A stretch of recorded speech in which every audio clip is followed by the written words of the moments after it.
Tara, magpiprito tayo ng yellow pin. Ni Mapa Cooking, ayan yung ating sibuyas, luya, bawang, at saka yung sili natin. Siyempre, hindi mawala yung pichay ni Mapa Cooking. Marami talaga. Tsaka siyempre yung ating gata. Tignan mo, matigas yung gata. Paano kayo matanggal ni Mapa Cooking mamaya? O magpiprito muna tayo. Mag-slice muna si Mapa Cooking. O maglalagay tayo ng oil. Kasi piprito natin yung yellow pin.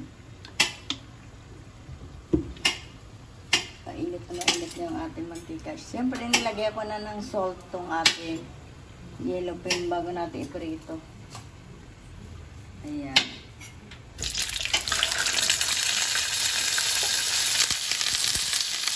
Alam niyo ba kung saan ba nang galing yung yellow pin ko? Sa Romblon pa ito galing yung aking isda.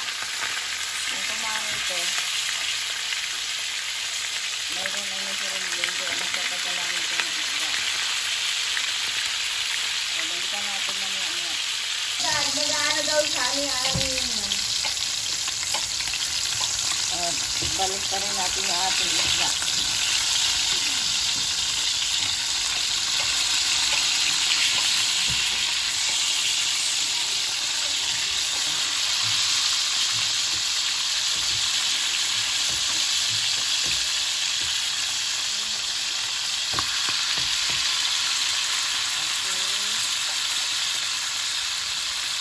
Pwede natin tanggalin yung ating isda.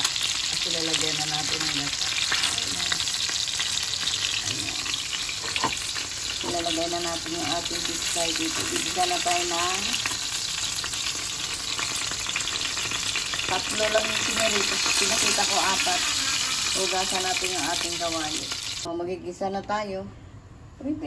Mayroon akong pinagprituan ng isda natin eh. Pwede natin gamitin. Kunti lang naman lalagay natin. Ganyan lang. Iprunahin natin yung ating luya konti.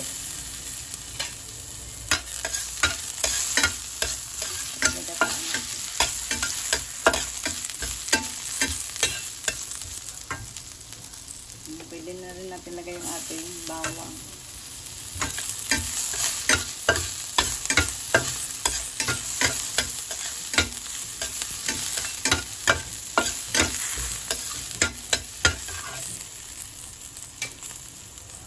Lagyan natin yung sibuyas.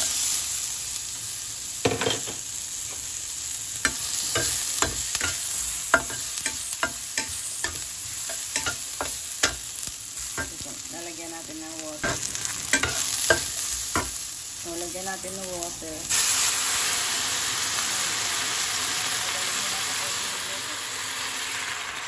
Umusap talaga ng gusto. Ayan. Sundan natin yan ng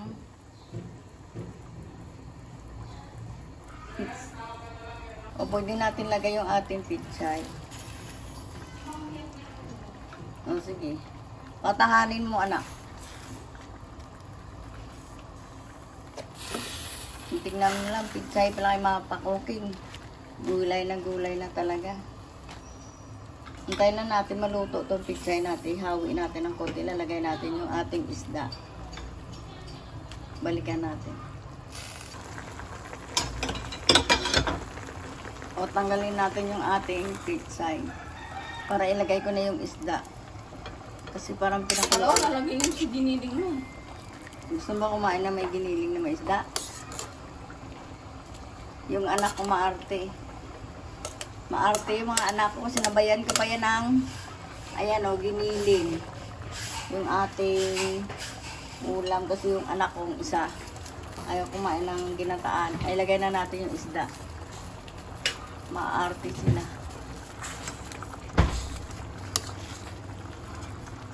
Antayin na natin. Balik na rin natin. May mayang konti. Yan na yung ating isda. Lalagay na natin yung ating pichay. May pichay pa lang. Maraming gulay talaga ilalagay sa Mapa Cooking. Magulay talaga sa Mapa Cooking pa nagluto. Nakita nyo ba? Palaging vlog ni Mapa Cooking, gulay. Ayan.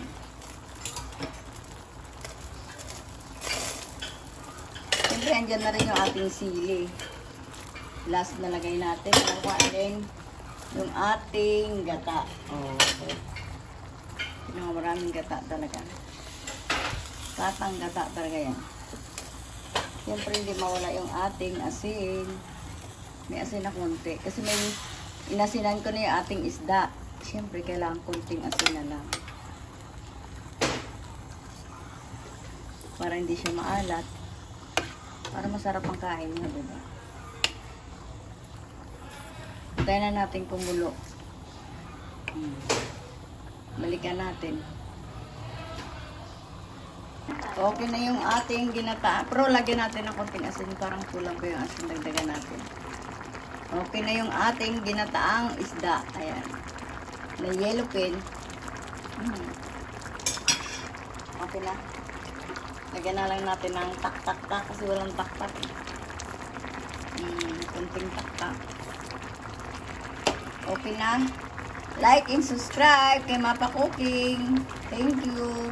Sabayan natin ng giniling ni Mapa Cooking. Oh, hindi ko na pinakita. Ito yung pag-isa. Kasi matagal. Dito pa lang sa isda.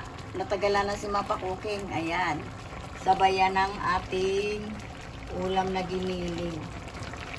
Saka yung ating isda. Okay na.